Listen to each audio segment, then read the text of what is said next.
네, 안녕하세요. 저는 AWS에서 금융산업을 담당하고 있는 어카운트 매니저 박은혜입니다. 네, 오늘 마지막 세션인데요. 세션을 시작하기 전에 하나 공지사항을 말씀드립니다. 오늘 세션이 끝나고 경품 추첨이 있습니다. 이번 경품은 아마존 에코 한 대가 준비되어 있습니다.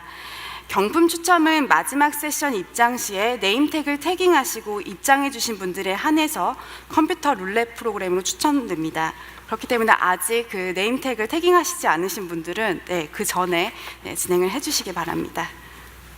네, 오늘은 클라우드 기반 핀테크 혁신 그리고 삼성 SDS 블록체인 사례 소개라는 주제로 저와 삼성 SDS 김영권 팀장님의 공동 발표로 진행하고자 합니다. 발표 순서는 다음과 같습니다. 우선 핀테크를 통한 금융업의 디지털 디스럽션에 대해 다루고 핀테크의 AWS 적용 사례에 대해 살펴볼 예정입니다. 대표적인 글로벌 핀테크 스타트업인 모바일은행 스타링뱅크와 브로커리지 펌인 로빈후드에 대해 말씀드릴 것입니다. 다음으로는 요새 핀테크 업계에서 화두가 되고 있는 기술 중 하나인 블록체인을 금융사에서 어떻게 적용할 수 있는지에 대해 삼성 SDS 김영권 팀장님께서 발표를 해주실 것입니다. 네. 뉴욕하면 떠오르는 이미지 중 하나는 아마 옐로우캡일 것입니다. 뉴욕에서 택시 사업은 법적으로 보호받는 규제 사업입니다.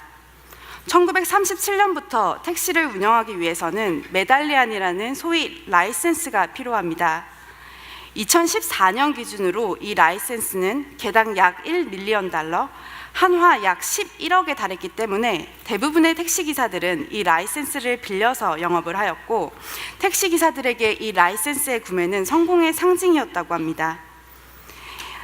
이렇듯 택시업은 라이센스로 인해 보호받는 매우 안정적인 비즈니스였기 때문에 택시 이용객들은 서비스가 그다지 훌륭하지 않고 가끔은 좌석이 지저분하기도 하였지만 옐로우캡을 이용할 수밖에 없었습니다. 하지만 2018년 현재는 어떨까요? 뉴욕 택시 시장에서 한때 11억에 달했던 이 택시 라이센스를 현재는 아무도 사고자 하지 않습니다. 바로 우버가 등장했기 때문입니다. 우버는 2011년에 뉴욕에 비즈니스를 시작을 하였고 2015년에는 뉴욕에서 우버 자동차의 수가 택시의 수를 초과하게 되었습니다.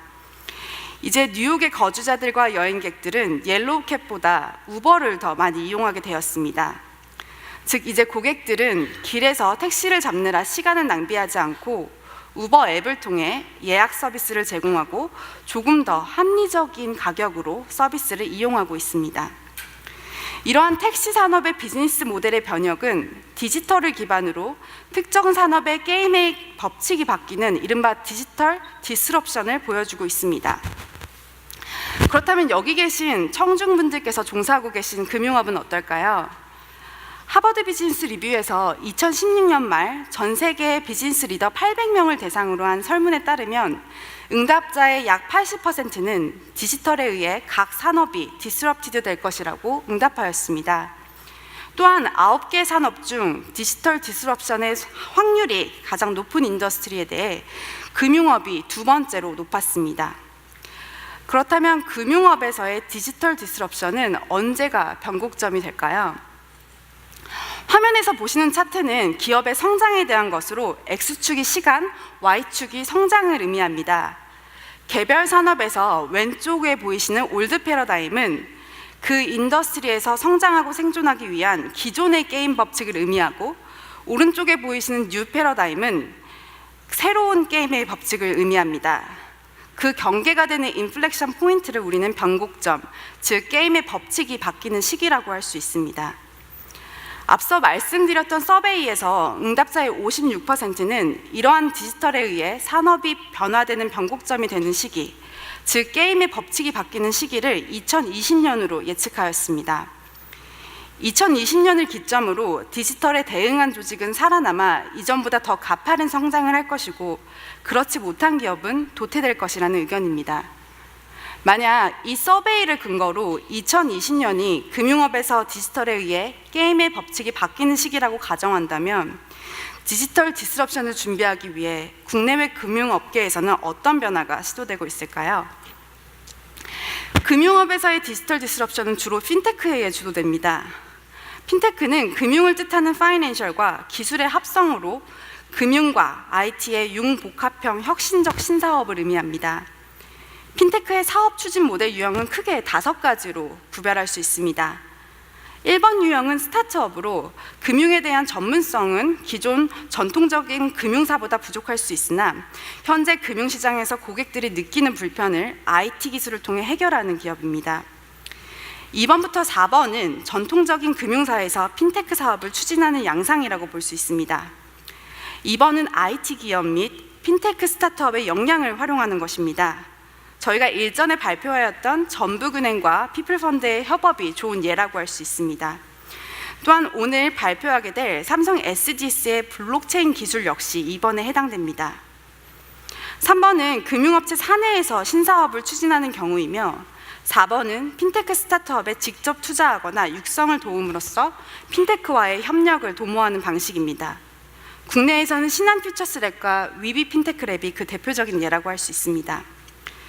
마지막으로 5번째는 비금융 업체, 주로 IT 기업이 직접 핀테크 사업에 진출하는 것을 보여줍니다.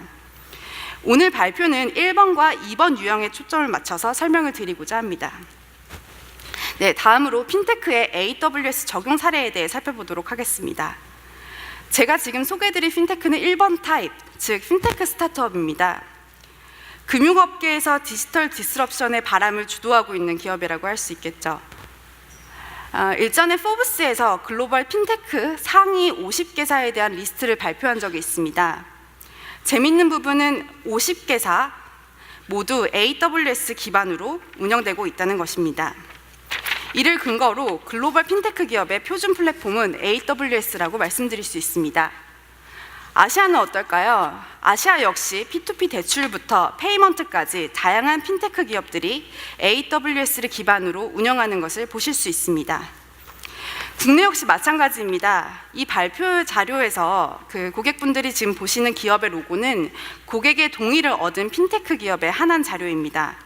실제 국내 핀테크 스타트업 역시 대다수가 AWS를 활용하여 업을 영위하고 있습니다. 네, 그렇다면 이제 범위를 좁혀서 2개의 대표적인 글로벌 핀테크 스타트업에 대해서 말씀드리고자 합니다. 첫 번째 사례는 2014년 설립된 영국의 모바일 은행 스탈링뱅크입니다.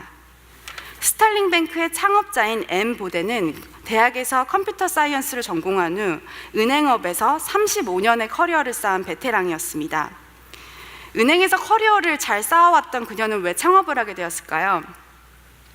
2000년대 후반 스마트폰의 영향으로 소비자의 행동은 모바일 채널을 선호하는 방향으로 변해왔습니다. 우리가 물건을 쇼핑하는 방식, 음악을 구매하는 방식이 모바일 위주로 변화하였습니다. 그럼에도 불구하고 지난 시간 동안 소매금융은 이러한 소비자의 바뀐 행동 양식을 충분히 따라가지 못하였습니다. 즉 모바일 퍼스트인 유저의 편리성과 기존 은행 사이에서 그녀는 갭을 보았고 그 갭에서 사업의 기회를 발견하게 됩니다. 이에 2014년 영국에서 스탈링뱅크는 모바일 온리 뱅크를 제공하는 핀테크업을 추진하게 됩니다. 기존 금융업계에서 IT 부서의 일이 주로 비용을 절감하고 리페어링을 하는 지난한 과정이었다면 핀테크 스타트업은 오히려 IT 부서가 상상하는 비즈니스를 실현해주는 마법과 같은 역할을 하였습니다. 그렇다면 그 스탈링뱅크는 정말 모바일을 통해 사용자에게 편의성을 제공하고 있을까요? 우선 계좌를 만드는 데 소요되는 시간은 단 2분밖에 소요되지 않습니다. 데비카드 사용 시에는 매번 알림을 제공하고 어카운트 현황에 대한 데이터를 보여주며 예산 수립을 할 수 있도록 도와줍니다. 또한 대부분의 은행이 콜센터를 통해 해결하는 고객의 문의의 상당 부분을 앱을 통해 해결하고 있습니다. 예를 들어 단지 한 번의 클릭으로 카드 사용에 대해 일시 정지가 가능하며 해제 역시 가능합니다. 디지털 온리뱅크인 스탈링뱅크는 자체 플랫폼을 처음부터 AWS에서 구축하였으며 현재 100% AWS 클라우드 기반으로 운영됩니다. 그렇다면 왜 스타일링뱅크는 AWS를 사용하게 되었을까요? 크게 하기 5가지로 정리할 수 있습니다. 첫째는 확장성입니다. 수백만의 고객의 데이터를 관리하기 위해서는 충분한 IT 자원이 필요합니다. 특히 사업 지역을 확장해 나가면서 그만큼 필요로 하는 IT의 자원의 양 역시 늘어나게 되는데, 클라우드를 통해 바로바로 필요로 하는 IT 자원을 사용할 수 있게 됩니다. 둘째는 혁신입니다. IT 자원을 소유하지 않음으로써 좀 더 다양한 실험을 할 수 있게 되었다는 것입니다. AWS에서 일하고 있는 저는 클라우드의 가장 큰 가치가 바로 여기에 있다고 생각합니다.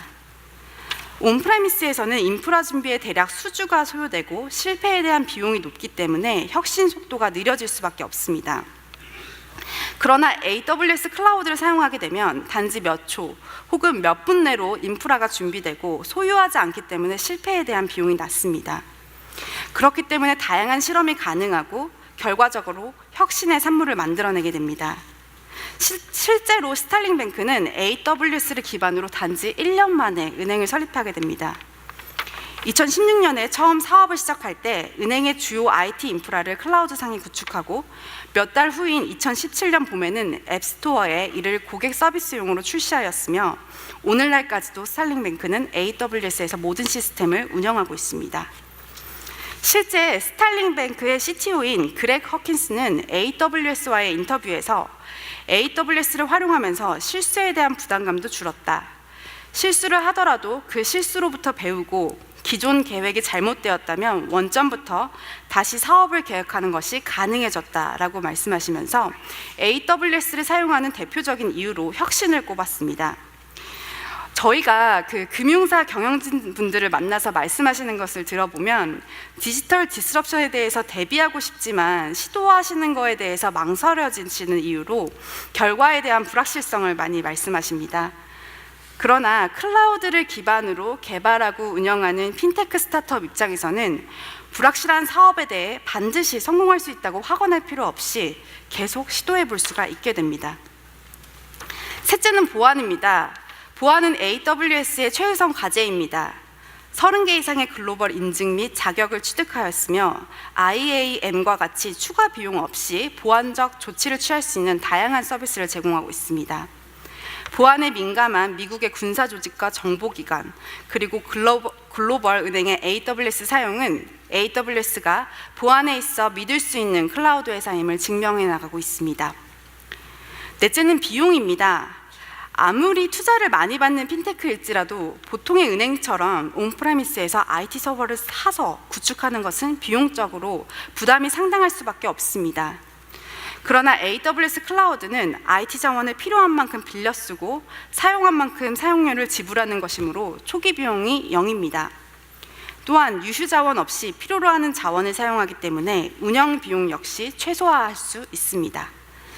실제 스타일링뱅크의 창업자이자 CEO인 앤 보데는 3천만 파운드를 들여야 했던 사업을 클라우드 서비스 덕분에 단돈 3만 파운드로 해결할 수 있게 됐다라고 언급하시면서 AWS를 사용하시는 이유 중 하나로 비용 절감을 꼽으셨습니다. 파운드와 환율을 1파운드당 1,500원이라고 가정했을 때 한화 약 450억이 소요되는 사업을 단지 4,500만 원으로 해결하게 되었다는 의미입니다. 다섯 번째는 규제 요건 충족입니다. AWS의 클라우드 환경은 시장과 고객이 필요로 하는 다양한 규제와 표준에 대한 인증을 획득하고 있습니다. 스타일링뱅크가 처음 영국의 규제기관에 클라우드로 모바일 은행을 운영하겠다라고 하였을 때 영국의 규제기관은 난색을 표했다고 합니다. 그러나 AWS 클라우드와 스타일링뱅크가 상세 규제 요건을 충족시킬 수 있음에 대해서 아시게 되었고, 클라우드 기반 은행업에 대해 인가를 내어주게 됩니다. 스타일링뱅크가 사용하는 서비스 중에서 공개된 일부 서비스에 대해서 좀 공유를 드리고자 합니다. 스타일링뱅크는 AWS를 활용하여 금융 서비스를 제공하고 있으며, 특히 보안적으로 안전하게 통제된 환경에서 다양한 자동화 기능을 활용하여 인프라 규모를 실시간으로 고객 니즈에 맞게 확장 또는 축소하며 운용하고 계십니다. 데이터 저장에는 객체형 스토리지 서비스인 아마존 S3, 관계형 데이터베이스 실행에는 아마존 RDS, 그리고 반응형 및 주문형 애플리케이션 개발에는 저희의 서버리스 서비스인 AWS 람다를 사용하고 계십니다. 자동화 툴인 아마존 클라우드 포메이션을 활용하셔서 아마존 클라우드상의 가상 머신에서 리소스를 프로비전하고 애플리케이션을 실행 및 운영하고 있습니다. 스타일링뱅크는 보다 정교한 목적으로도 클라우드 서비스를 사용하고 계십니다.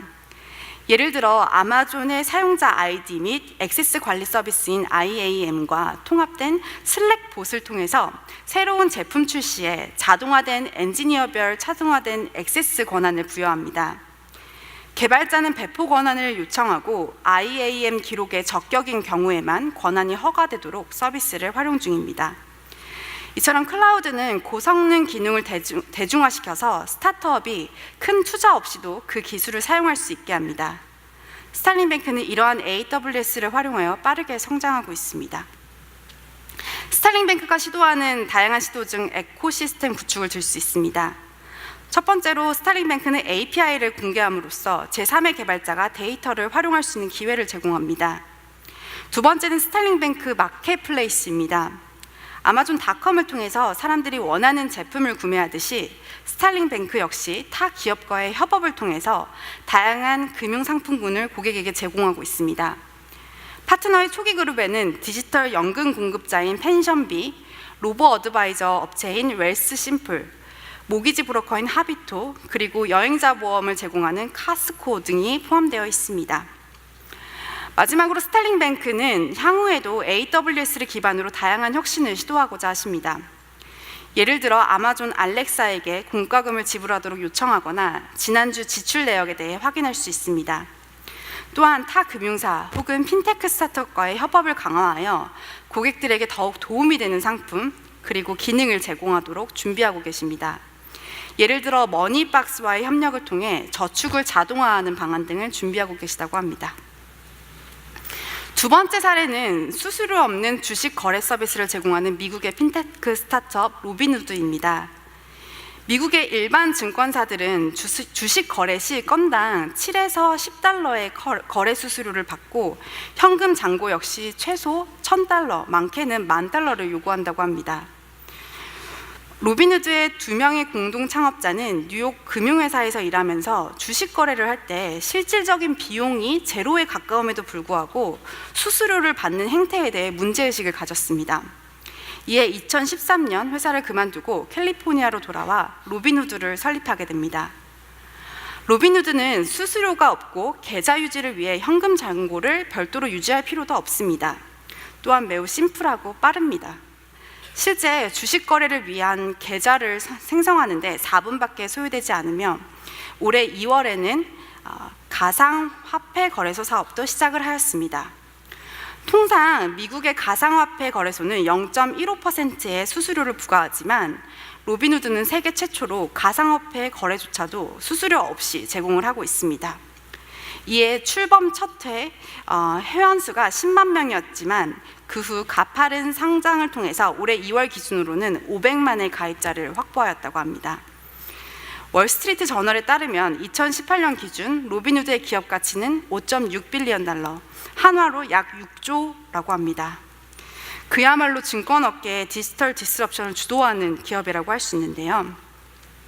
로빈후드 역시 앞서 살펴본 스타일링뱅크와 마찬가지로 자체 플랫폼을 처음부터 AWS에서 구축하였으며 현재 100% AWS 클라우드 기반으로 운영하고 계십니다. 그렇다면 왜 AWS를 사용하게 되었을까요? 첫째는 민첩성입니다. 증권사의 IT 시스템을 서버를 직접 구매를 해서 구축한다고 하면 과연 얼마의 시간이 소요될까요? 실제 로빈후드는 AWS의 가상 서버인 EC2 그리고 액세스 및 권한 관리 서비스인 AWS IAM을 비롯한 단지 18개의 AWS를 활용하셔서 개발을 하셨고 단지 그 과정을 6개월 만에 완료하게 되었다고 합니다.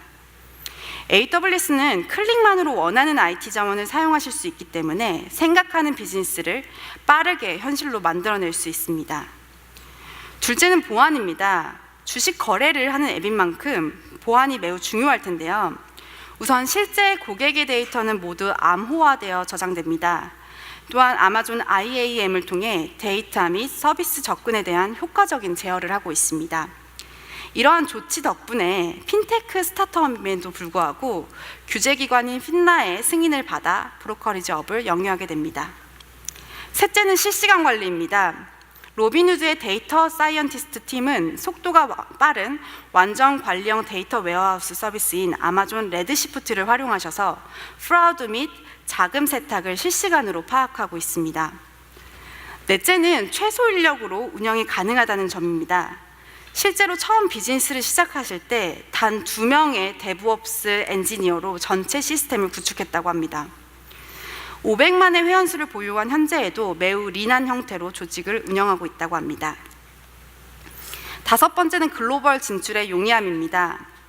AWS는 전 세계에 리전을 제공하고 있기 때문에 고객은 진출하시고자 하는 지역에 출장을 가서 서버를 사거나 빌리실 필요 없이 AWS 콘솔상에서 클릭만으로 IT 자원을 원하시는 지역에 구축하실 수 있습니다. 로빈후드는 미국 이외 사업을 전개할 첫 나라로 호주를 선정하였고 현재 규제기관 승인 등을 준비하고 있다고 합니다. 로빈후드는 앞으로도 AWS를 활용하여 증권시장에서 지속적으로 혁신을 시도하고자 하십니다. 네, 지금까지 1번 타입 핀테크 스타트업이 AWS를 활용하여 어떻게 디지털 디스럽션을 일으키고 있는지에 대해서 살펴보았습니다. 다음으로는 삼성 SDS의 김영권 팀장님께서 나오셔서 2번 타입의 예시로 금융회사에서 활용할 수 있는 삼성 SDS의 블록체인 기술에 대해 발표해 주시겠습니다.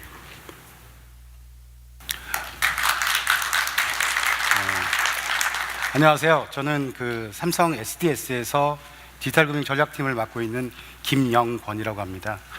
오늘 제가 준비한 주제는 한 3단락으로 나눠볼 수 있을 것 같은데, 저희가 SDS가 블록체인에 대해서 어떤 생각을 하고 있는지, 그리고 금융기관에 어떤 형태로 블록체인이 적용될 수 있는지, 블록체인은 어떻게 확장이 가능한지, 이 3가지 큰 단락으로 말씀을 좀 드려보고자 합니다.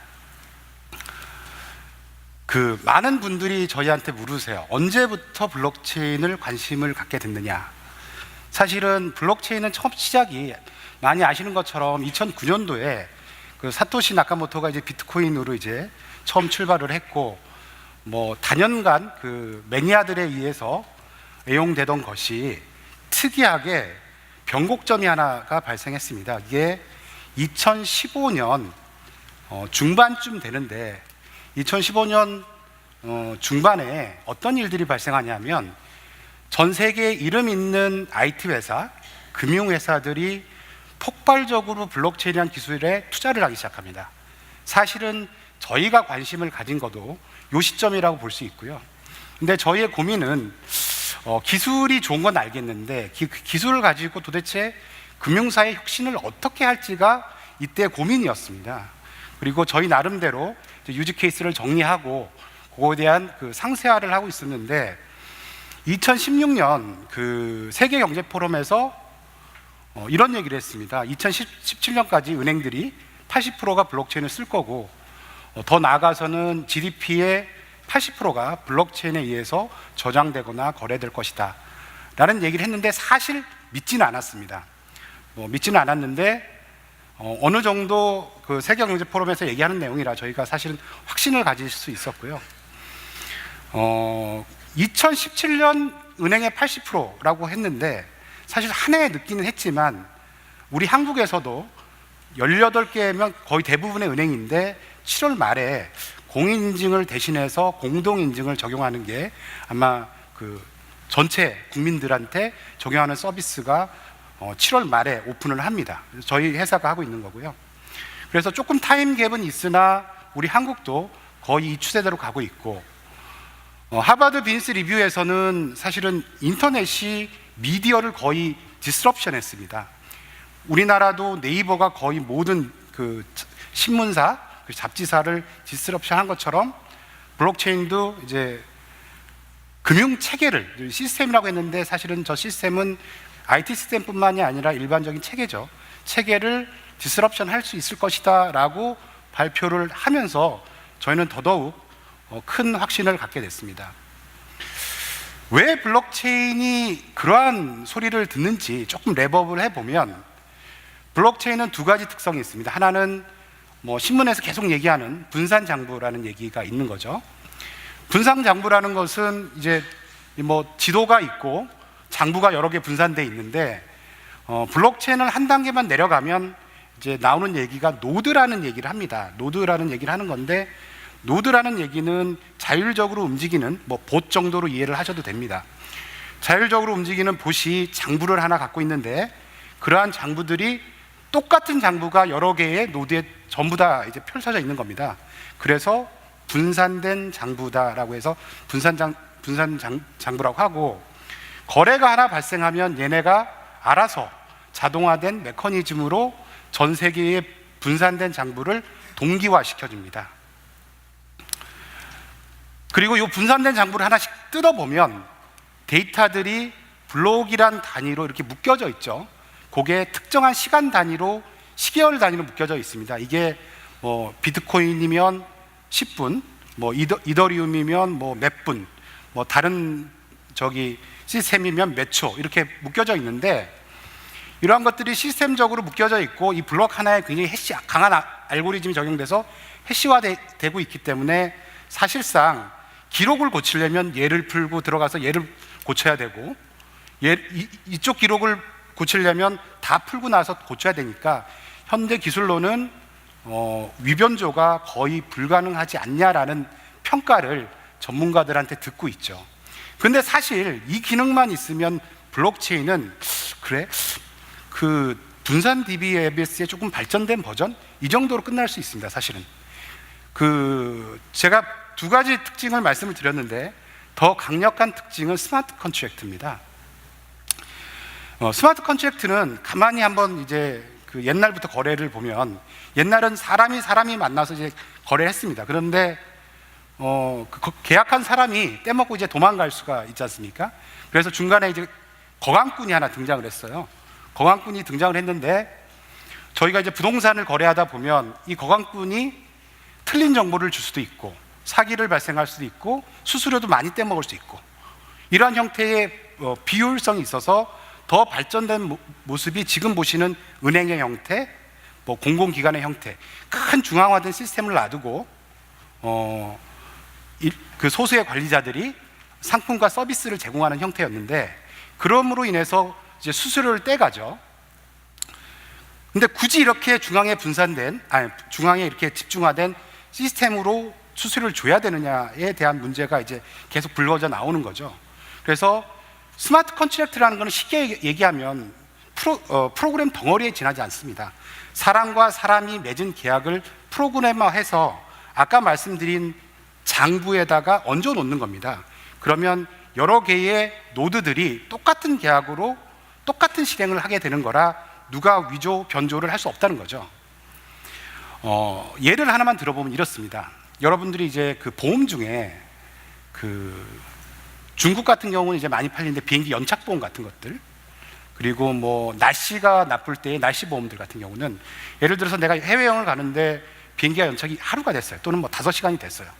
그러면 내가 보험사에 청구를 하려면 한국에 돌아와서 항공사에 가서 그 연착된 사유서 또는 증명서를 갖다가 또 보험사에 쫓아가서 보험 청구를 하면, 보험사는 그 정보가 맞는지 확인을 하고 심사를 하고, 그리고 은행을 통해서 지급을 하게 됩니다. 그 프로세스가 굉장히 길고 비효율적이죠. 하지만 그러한 계약 정보를 스마트 컨트랙트로 프로그래머해서 각 노드가 갖고 있다면, 이것은 항공사하고 연결만 할 수 있으면 뭐 실시간으로 처리가 가능한 부분이죠. 이게 이제 어디까지 확장이 될 수 있냐면, 공유경제라고 얘기하는데, 사실은 공유경제의 대표적인 주자가 우버입니다. 우버. 하지만 모든 이익은 사실은 우버가 독차지합니다. 물론 뭐 우버를 타는 사람들도 혜택을 누리긴 하죠. 그리고 그 비클을 공급하는 사람도 혜택을 누리긴 한데, 가장 큰 수혜자는 우버입니다. 우버가 없는 공유 그 차량 시스템은 되지 않느냐? 스마트 컨트랙트를 이용하면 가능하다라는 얘기고요. 그렇게 해서 시범적인 POC 모델이 나온 모델이 있습니다. 이미 라주즈 모델이라고 해서 나온 모델이 있고, 또 하나 또 생각해 볼 수 있는 모델은 이런 겁니다. 이제 저축하려면 저거 많이 하시잖아요. 펀드 많이 드실 텐데, 펀드의 딜레마는 이런 거죠. 펀드라는 거는 자산운용회사가 펀드를 만들어서 증권회사나 은행을 통해서 판매를 합니다. 그러면 자산운용사는 그 운영수수료를 먹고 은행이나 증권사는 판매수수료를 먹는 겁니다. 이 합산이 거의 2% 정도 되죠. 그거 매년 뜯어가죠. 또 이런 구조가 되는데, 그런데 증시는 2%가 안 올라요, 1년에. 그러면 이제 중개인들만 수수료가 먹는 겁니다. 이런 회사들이 꼭 있어야 되느냐라는 문제에 봉착을 하게 되는데, 물론 있어야 됩니다. 왜냐하면 굉장히 전문가적 식견이 필요한 전문화된 펀드 같은 경우는 그들의 매니징이 굉장히 필요하고 어드바이즈가 필요하지만, 인덱스 펀드, 예를 들어서 코스피를 추종하는 펀드를 만들 때 굳이 판매사와 운용사가 필요 있을까라는 생각을 하게 되고, 그런 것들을 스마트 컨트랙트를 이용해서 바꾸려는 시도가 일어나고 있고, 대표적인 모델이 웨이펀드 모델입니다. 그래서 그러한 시도들 때문에 스마트 컨트랙트를 이용하면 DAO라고 해서 Decentralized Autonomous Organization, 분산 자율 조직이라고 해서 회사의 역할을 블록체인의 스마트 컨트랙트가 해서 회사가 없을 수도, 나중에는 없어질 수도 있다라는 얘기인데, 그건 이제 아직도 이제 먼 얘기이고요. 사실 그렇게 응용할 수 있는 분야가 꽤 많다. 그래서 이 두 가지 그 큰 특성 때문에 블록체인이 한국뿐만이 아니라 해외에서도 큰 각광을 받고 있는 기술입니다. 그런데 블록체인이 만능이냐? 이제 그렇지 않다라는 겁니다. 사실은 블록체인은 지금도 발전하고 있는 기술입니다. 많은 분들이 하는 오해 중에 몇 가지를 제가 가져왔는데, 그래, 분산 원장이면 모든 참여자가 원장을 갖는 거야? 네, 그렇지 않습니다. 특별한 참여자만 원장을 가져도 거래하는데 문제가 없습니다. 물론 다 가질 수도 있습니다. 하지만 굳이 그렇게 비효율을 택할 필요는 없고요. 그러면 내가 원장을 가졌으면, 그래, 그 노드들이 다 합의를 한다고 하는데, 그럼 내가 원장을 가지면 나도 합의에 참여할 수 있느냐? 참여를 해야 돼? 뭐 이런 이제 오해가 있는데, 그럴 필요도 없다는 겁니다. 특별하게 권한을 부여받은 노드들만 합의를 하고, 일반 사용자는 그 노드에 붙어서 그 노드가 제공하는 서비스를 이용하면 되는 겁니다. 또 세 번째 이제 주로 이제 드는 그런 오해가, 블록으로 데이터가 기록되니까 이거는 DBMS를 바꿀 수 있겠네, 이런 오해들을 하는데, 일부 맞고 일부 틀립니다. 사실 중요한 정보들은 블록체인에 저장을 하면 DBMS의 일부의 대체는 될 수 있지만, 금융기관처럼 아주 방대한 데이터들, 고객 마사같이 필드가 100개, 뭐 200개씩 되는 필드를 관리하는 데는 연계를 해야지 블록체인으로 바꿀 수 있는 것은 아니고요. 블록체인을 적용하면 중앙 시스템은 다 없애버려도 돼? 이것도 아닙니다. 비트코인 같은 경우는 그럴 수 있지만, 금융사나 기업이 쓰는 블록체인 시스템은 모니터링이라든지 뭐 연계라든지 하는 그 기업용 추가 기능들이 필요하기 때문에 중앙 시스템이 그 기능을 해줘야 됩니다. 이렇게 중요한 블록체인인데 도대체 SDS는 무슨 생각을 갖고 있느냐? 저희는 블록체인이라는 정의를 믿을 수 있는 가치의 네트워크라고 정의하고 있고요. 이 표현을 처음 정립한 사람은 그 블록체인 레볼루션의 저자인 돈 뎁스콧입니다. 저희는 그분의 정의를 가장 맞는 정의라고 보고 있습니다. 인터넷이 정보를 나누는 네트워크였다면 블록체인은, 이게 영어로는 value라고 표현이 되어 있습니다. value를 나누는 네트워크가 될 거다라는 게 저희의 생각이고, 그런 value라는 거는 실물 자산을 디지털 자산으로 정의해서 여러 이해관계자가 스마트 컨트랙트를 통해서 거래하고 계약을 맺을 수 있고, 서로 합의된 계약은 변경이 불가능한 형태로 이루어지는 겁니다. 이러한 특징들 때문에 블록체인은 탈중개성을 갖는다, 보안성이 높다, 빠르다, 확장성이 높다라는 얘기를 이제 하고 있는 거죠. 블록체인은 온프레미스로도 가능하지만 사실은 클라우드를 하고 결합되면 그 특징이 더 배가 됩니다. 금융사에서 서비스를 하기 위해서는 24365 때문에 액티브 조금 더 나가면 액티브 DR, 더 나가면 백업센터까지 연결이 되죠. 그런데 블록체인은 이 노드가 하나의 장부를 갖고 있기 때문에 이 노드를 별도의 인스턴스로 해서 산재된 데이터 센터에 뿌리면 그 자체로 액티브, 그 자체로 DR 센터 역할을 할 수 있습니다. 그리고 블록체인은 참여자들이 많으면 더 강한 생태계를 나타내는데 한 곳에만 이렇게 DM조 내에 한 곳에만 이렇게 모아놓으면 다른 참여자가 정보를 확인하러 올 때, 인증을 또 확인하러 올 때 이 접근 제한이 되는 문제가 있기 때문에 클라우드에 놓고 쓰면 훨씬 생태계의 연결이 이제 확장이 될 거고요. 또한 블록이란 단위로 표준화되어 있기 때문에 새로운 상품과 서비스, 글로벌 확장에 굉장히 유연한 구조를 갖고 있습니다. 그래서 아까 이제 그 AWS에서 말씀드린 그 우리 아마존이 갖고 있는 특징들하고 결합될 때는 조그맣게 시작했다가 효과가 증명되면 스케일 아웃을 크게 할 수 있는 그런 효과까지 이제 갖고 있다고 볼 수 있습니다. SDS는 아까 이제 그 블록체인에 관련된 저희의 생각을 밝히긴 했는데 저희의 기술 전략은 이렇습니다. 블록체인이라는 것은 지금도 성장하고 있는 기술이라서 저희는 저희만의 아이솔레이션 된 그런 기술 전략을 갖고 있지 않습니다. 글로벌한 오픈소스들을 검증하고 테스트해서 우수한 것들을 저희 그 플랫폼에 그 연결을 시키고 있고요. 그것만 해서도 이제 해결이 안 되는 문제가 있습니다. 예를 들면 거래 처리 속도라든지 그리고 블록 안에 있는 거래 내역들의 추가 암호화라든지 여러 가지 문제들이 있기 때문에 그러한 것들에 대해서는 SDS가 그동안 갖고 있던 에셋을 더하고 있습니다. 그리고 여기까지만 이제 하면은 사실은 발전하는데 조금 뒤처질 수가 있어서 그리고 지금 현재 세계는 표준을 잡아가는 그런 전쟁을 하고 있지 않습니까? 저희가 하이퍼레저 그리고 EEA로 표현되는 이더리움 얼라이언스에 가입해서 그들이 성장하면 SDS의 블록체인 넥스 레저도 성장하는 그러한 전략을 갖고 있습니다.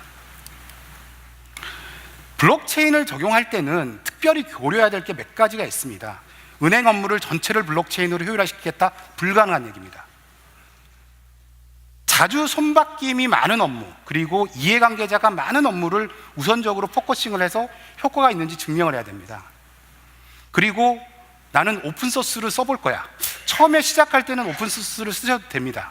그런데 문제가 좀 있어요. 오픈소스는 이 중앙관리 모니터링 기능이 없고 이 블록을 뭐 1분, 10분 이런 단위로 만들고 블록을 생성하는 속도 또 꽤 늦고 이 컨텐츠에 대한 암호화 같은 문제도 좀 걸려 있어서 이런 것까지 이제 고려해서 적용 전략을 잡으셔야 되고 적용하는 업무에 대해서는 크게 세 가지로 이제 분류해 볼 수가 있는데요. 첫 번째는 지금 현재 은행 업무에서 요거를 디지털화해서 효율성을 높일 수 있는 디지털 트랜스포메이션 같은 것들. 예를 들면 요새 얘기 많이 나오는 해외 송금 같은 것들, 국내 해외 지점의 정산 청산 문제들, 그리고 포인트 통합 같은 문제들 이 영역에 해당됩니다.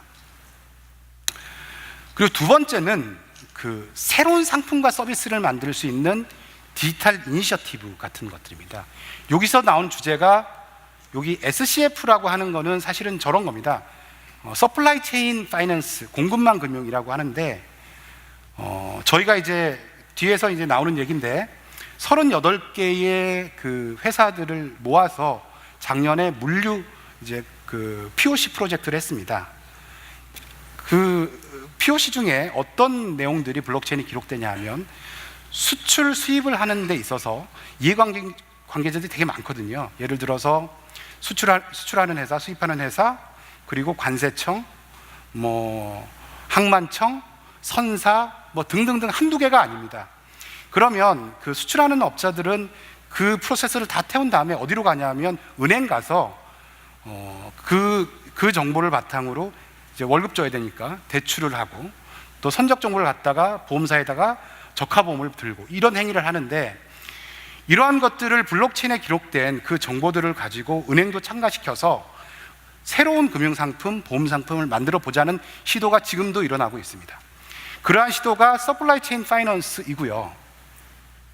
지금 P2P 상품 같은 것들, 뭐 예금이라든지 대투시라든지 그리고 보험이라든지 충분히 적용할 수 있는 상품들이 있을 거고, 세 번째 모델은 이제 디지털 아이덴티티 모델입니다. 한번 로그인하면 다 같이 로그인할 수 있는, 저희가 지금 은행연합회 같은 모델이 될 수 있고, 금융지주사 같은 경우는 뭐 은행, 카드, 보험사 많은데 그런 생태계가 될 수 있고, 카드사 같은 경우는 카드 할인 서비스 해주는 그런 생태계가 될 수 있고, 블록체인이 제공하는 보안 인증의 기능을 가지고 자기가 중심으로 된 생태계 또는 내가 오너로 됨으로 참여하는 생태계에서 블록체인을 적용해서 보안과 인증을 강화하는 모델, 이 세 개가 금융사회에서는 가장 큰 축으로 볼 수 있고, 그 축 사이에서 유즈 케이스들을 이제 정의할 수 있다고 봅니다. 그 SDS의 사례는 신문지상에 이제 많이 나왔는데 간단하게 말씀을 좀 드리겠습니다. SDS는 사실은 뭐 일부는 지금도 진행하고 있고 일부는 완료가 됐는데요. 삼성카드를 저희가 최초로 했습니다. 삼성카드는 어떤 페인 포인트가 있었냐 하면 카드 이제 가입 신청서를 사인을 하면 그 가입 신청서를 스캔을 해서 그 고객이 제대로 된 가입 신청서를 그 당시에 사인했다는 증거를 남기기 위해서 그때 타임 스탬프를 박아서 공인전자 보관소로 보냅니다. 제3자 기관에. 그래서 나중에 법적인 문제 또는 고객 클레임이 생겼을 때 증빙 자료를 쓰는 거죠. 그런데 이 과정에서 이제 처리하는 포인트가 많다 보니까 가끔은 에러가 생기고 처리 시간도 늦고 공존소의 비용도 발생하고 여러 가지 페인 포인트가 있는데, 이것을 블록체인이 가진 특성, 절대 바꾸지 못한다라는 특성으로 해서 블록체인에 저장하자라는 시도를 했었고요. 그게 전자문서 원본 확인 서비스입니다. 두 번째는 이런 경우 많으실 텐데, 카드사에서 엄청난 쿠폰이 옵니다. 보험 한번 상담해 하시면 10만 원 깎아드립니다. 뭐 버거킹 쿠폰 뭐 2,000원 드려요. 근데 막상 카드사를 통해서 제가 버거킹으로 날아가면, 그 앱으로 날아가면 버거킹 고객 가입하세요. 거기서 95%의 커넥션이 끊어집니다.